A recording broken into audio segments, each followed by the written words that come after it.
Result কখনো ফিউচারকে define করে না। ক্যাটরিনা কাইফ, তিনি তো জীবনে স্কুলেই যান নাই।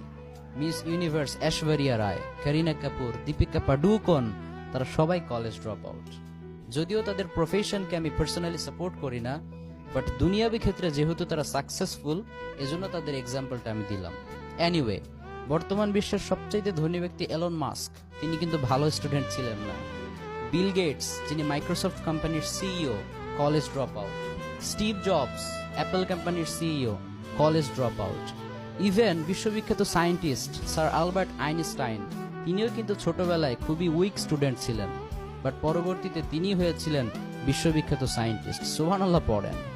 স্টুডেন্ট লাইফে অনেকেই খুব ভালো হয়, বাট প্রফেশনাল লাইফে গিয়ে তারা স্ট্যাবলিশড হতে পারে না।